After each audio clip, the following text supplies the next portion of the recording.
Hmm. Riki Lindholm, you co-created, write, and star in Another Period on Comedy Central, along with Natasha Leggero. It's a mock reality show about high society at the turn of the 20th century. How did you and Natasha first come up with the premise? Well, we were sitting around. So Natasha and I actually went on this charity trip together to Africa for Malaria No More. And we had just a lot of time to bond. And one day we were just sitting around and Natasha's like, how many things that you've been in? She's like, I looked at your IMDb. You've been in like 70 things. She's like, how many were truly funny? And I was like, I don't know, like 3. And she's like, me too. She's like, that's not a good enough ratio. We need to make something. And so we started to think about it. And my band Garfunkel and Oates all got started when we made this little short. And so Natasha and I are like, well, let's make a short. And we thought and thought and thought, and we couldn't think of anything for like weeks. And so we're finally like, oh, forget it. We went out for a glass of wine, and she's telling me about these 2 show ideas. And one is about a reality show about the dumbest family in America. And one is set in 1902 in Newport, Rhode Island. And I was like, oh, we have to combine those. And then the idea was born. And the next morning I called her and I was like, we're really making this, aren't we? And she's like, yes. So we just went full force. Yeah, how did you first like bring that idea to Comedy Central? What was that pitch like? Well, Natasha and I were obsessed with the idea, and we wrote this short, and we just knew on paper it wasn't going to translate. We're like, if I was an executive and I read that, I'd be like, I don't get it. Because there's one scene that's in the short, but it also made it to the original pilot, where me and my twin brother Frederick are like, we're in the throes of passion, and we're like, let's make love. And then both of us just do this, and someone undresses us for like 5 minutes, because that's how long it takes. And we're like, oh, any minute. And on paper, it was just, the scene was like, Frederick and Beatrice stare at each other. They say, let's do this. And they put their arms out and the servants undress them. And we're like, that's not translating. So we went out and we just made like a full short. We made like a 10-minute pilot presentation just on our own dime in the same house we shoot the show in, got costumes, everything, and then brought it to Comedy Central to be like, this is what the show is. Because it just wasn't funny on paper for some reason, but we knew in our hearts that it was funny. As you mentioned, your character, Beatrice, is in love with her twin brother, and she's married to a gay man, that old story. Yeah. What was the process like of developing all the different absurd aspects of this character throughout the season? Well, one of the best and worst things probably end up being the best thing that happened is it took a long time for our show to get picked up. It took us a long time to sell the show. So we were sitting on the idea for like a year and a half.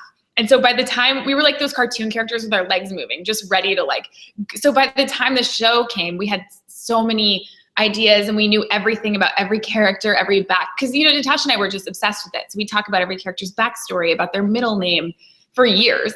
And then, so by the time it came, we were just like, which story are we going to pick to tell this week? Because there's so many. So the waiting actually worked out well for us. You and Natasha wrote most of the episodes of the first season. Is it a predominantly scripted show in terms of the dialogue, or how much improvisation is there, if any? It's sadly it's almost completely scripted, it's a bummer because we have so many amazing improvisers, but we shoot the show really fast. Season 1, we shot episodes in 3 days. That's all we had. And so, and people who work in TV know that like some shows shoot in 5 days and that's quick, and some have 7 days, and 3 days is very, very fast. And so we just didn't have a ton of time for improv. And it's also very hard to improvise in 1902 dialect because, you don't really say, you don't say, you don't say whatever. So there's people like Tom Lennon and Brian Heskey and David Wayne who can seamlessly improvise in that dialect. Like Tom Lennon was born to speak in 1902 dialect, and he can just improvise and he makes the script so much better. But most of us mortals just sort of stick to the script because we work really hard on the scripts to make sure that they're good scenes, and most of us just stick to that.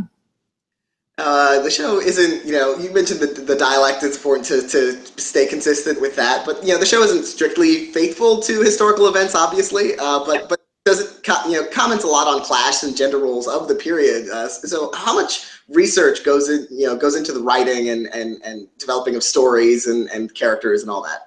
Well, it's funny because so much research. Natasha and I have been to Newport 3 times now. We go and we take the house tours and we read books kind of year round. We're pretty much obsessed with the show.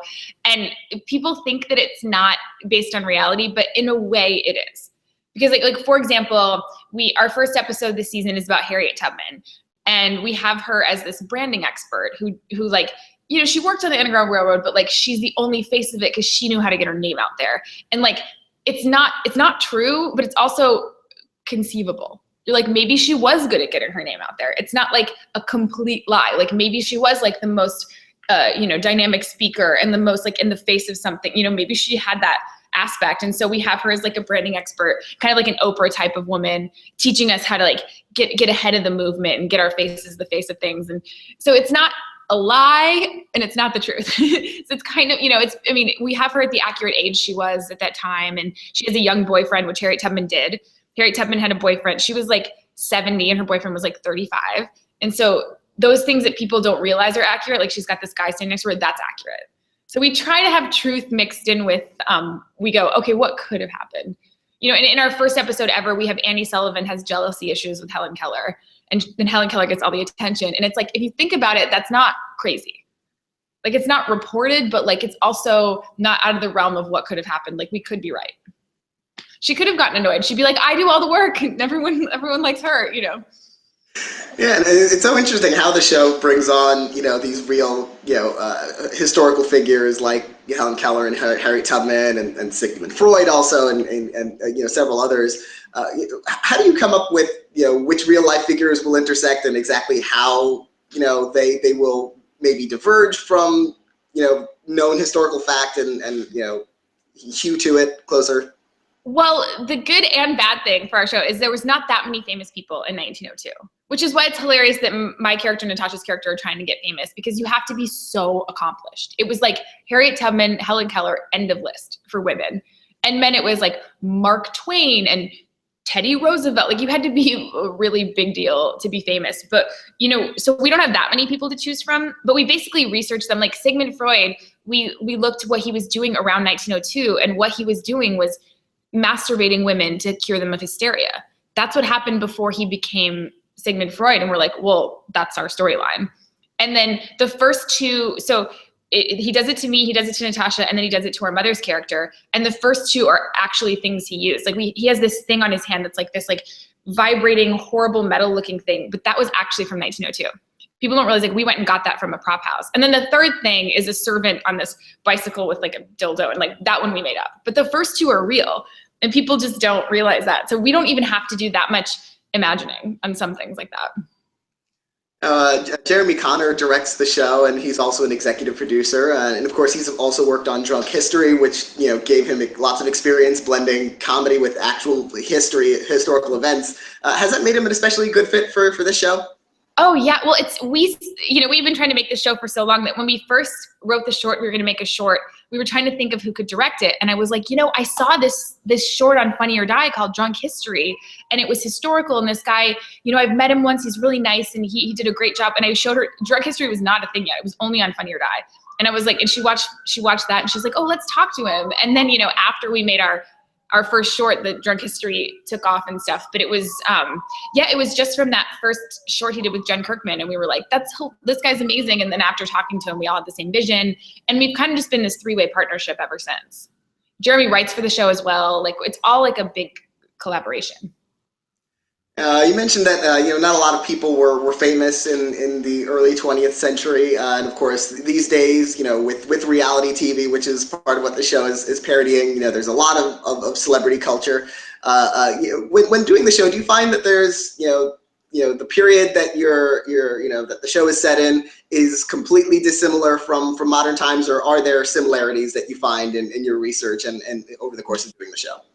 Well, it's really similar because the only time in history that the economic disparity has been, in 1902, the economic disparity in this country was the biggest it's ever been. Because all these people, there was no antitrust laws and there was no income tax. So people are like, I own all the railroads. And these people who were fur trappers were now billionaires with a B. So there was like that kind of disparity. And now is the only other time in history that's almost as close as that. Like they're it's just like the periods are so similar. And also people have always wanted to be famous. Like people in 1902 weren't classy. They were the same as us. There were classy people. There were tacky people. There were, there's no difference, and everyone in our show is new money. So it's kind of like Downton Abbey has like thousands of years of history. And then these people were like dishwashers. And then they're like, oh, I own a mansion. Okay. It's like the most extreme Beverly Hillbillies, but they don't necessarily have any class to go with it. The show has such a big, impressive ensemble cast, both of the upstairs and the downstairs characters, David Koechner, Paget Brewster, Michael Ian Black, and on and on and on. Yeah, how did this, this caliber cast come together? We got so lucky. Like, basically what happened was we wrote these parts for these people in particular. And it kind of happened, we made this little short and we were kind of the featured people. And we had, our husbands in the short were Brian Husky and Joe Latrulio. And we needed a servant who she just had like one line in the short. And Natasha was like, yeah, this girl, Beth, who's Joe's wife, she's an actress and I worked with her and she's funny. And we're like, oh, okay, well, if Joe's coming, we'll have her come do one line. And she ended up being amazing. Joe got Brooklyn Nine-Nine, couldn't do our show. And Beth Dover is now one of our main characters. And then Armin Weitzman, who I don't think he had any lines in the short. I think he said like maybe like Lady Lillian or like one thing like improvised. He also ended up being one of the main characters. So some of the people just like showed up to do this little short with us one day and were so amazing that we're like, oh, they're main characters in the show. And then other people, as the show, as we were writing it, we wrote it specifically for them. And we're like, what would Michael do that's funny? What would Brett Gelman do that's funny? So that when we sent them the script, they could picture themselves. I mean, everyone just wants to be funny. So if you want to get Michael Ian Black, you have to write something where he reads it and goes, oh, I'm going to be funny in that. I'm going to do it.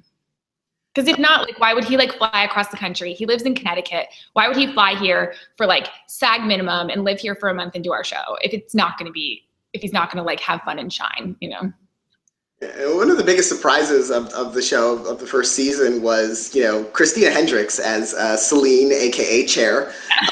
and it's amazing because she's so much better known for her dramatic work on Mad Men. And of course, Mad Men had just ended when this show started last summer. What made you think of her in such a wildly different context to cast her in this role?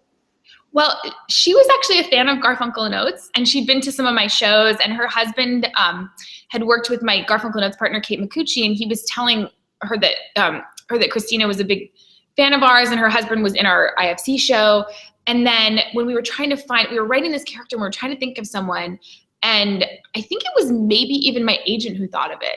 They were like thinking of people, and Christina's not their client, and so they were just sort of thinking outside the box, and like, and we were like, she's never gonna do it. And they're like, well, do what you did for everyone else, write a great part and see what happens. And so we sent it to her, and I think because maybe she'd seen Garfunkel and Oates, she actually like heavily considered it and met with us, and then we were just like, it's gonna be funny. We promise. Like, it's not a big time commitment and you're gonna be hilarious. And she was, so it was lucky.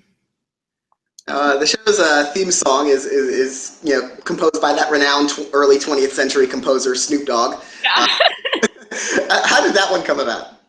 Well, Natasha was in the Justin Bieber roast, and so was Snoop Dogg, and they were just kind of bonding. Like, he's like smoking backstage or whatever, and she's back there with him after her set just talking, and they just were like laughing and bonding. And she was just like, hey, question, would you ever consider doing this? And he was like, yeah, why not?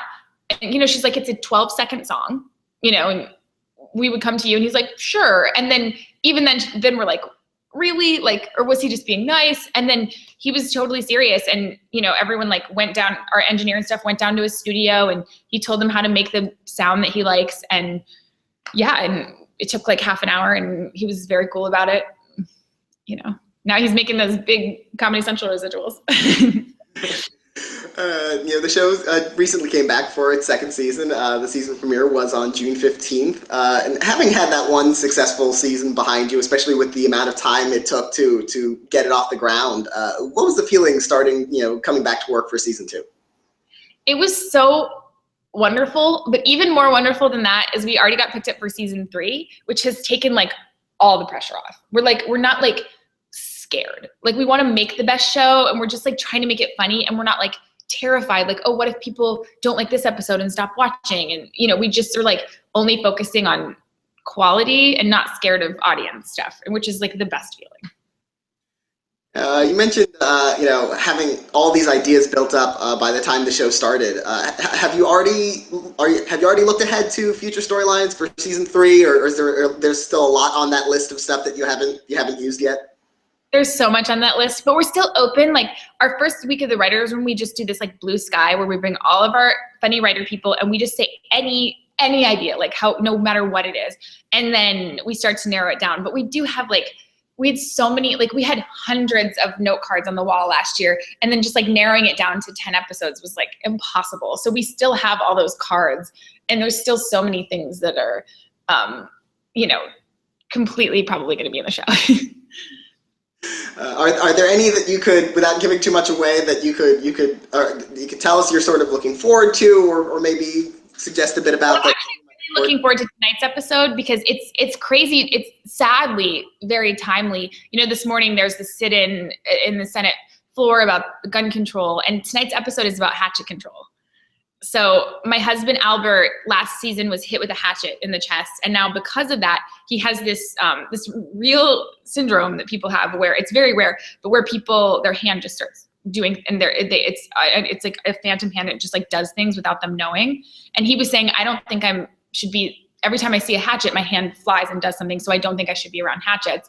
And my character, the dumbest character in the house, is like, you can't take my hatchets. You know, we have this huge fight about it. And then, of course, you know, he sees a baby and is like, you know, just whatever the worst circumstances, he's just throws hatchets all the time. And it's sadly timely. But I'm looking forward to people seeing that tonight. Before you, another period, as you mentioned, you did the show Garfunkel and Oates with Kate Micucci, who is your partner in that comedy music duo. And that was your first time, you know, producing, writing, and starring in your own series. What was that experience like, getting the reins of your own show like that for the first time? It was a really crazy learning experience. And it was very difficult where it made like any problem in another period feels like nothing. Like I feel like Billy Madison going back to second grade. After like the IFC show, the Comedy Central show just feels like, oh yeah, like absolutely. They're like, can you shoot this in 3 days? Yep. Can you stay up all night writing because this person can't come tomorrow? Sure. Like it just feels easy compared to that. So it was very hard, but in a way it was like the best thing that could have happened because it just like the stress level on this show is like non-existent in comparison. Well, yeah, especially when we're doing 3-day shoots for an episode. Like what kind of hours are those that you're spending you know, trying to get an episode done that quickly? I mean, I wish I could say they were long hours, but we can't really afford to go overtime. So they're 12-hour days. That's it. So we have to just go fast. Like if sometimes we get 1 or 2 takes of something, and that's just how it is. And, you know, we find ways to be economical with stuff. Like there's one room in the house that we converted into like a nursery, an Italian restaurant, Chair's bedroom, this like ladies parlor. It's just the same room. And we just come in and put like new plants up and then keep shooting. And then we put tables in and keep shooting, that kind of thing. What was the house that you found that where you shoot the show? It's actually the same house that we shot the short in. Natasha had met someone who knew the woman who owned it. And when we did the short, she just let us shoot there for so cheap, and the house was so great. And then we've just like kept that relationship up. And now we pay her, you know, normal amounts, but she's been like, just really, this woman, Dana, has been so supportive, and she's just like, you know, just blocks off the house and lets us shoot there for, you know, just since the beginning. It's in Silver Lake, actually. Does she get to keep anything, like you know, her house is now this early 20th century, you know, museum almost? Well, her house already looked like that. When we went in for the short, we didn't have any money to do production design or anything. So it was just like how the house looked. There was like taxidermy animals everywhere and like old furniture and huge paintings and vases, and like that was just all there. So we didn't really need to do anything. Well, I want to congratulate you on, you know, the show, season 1, now season 2 airing, and season 3 coming up, and hopefully season 4 and 5 and 12 and 13. Yeah. Thank you so much for talking to me today. Thank you for talking to me too.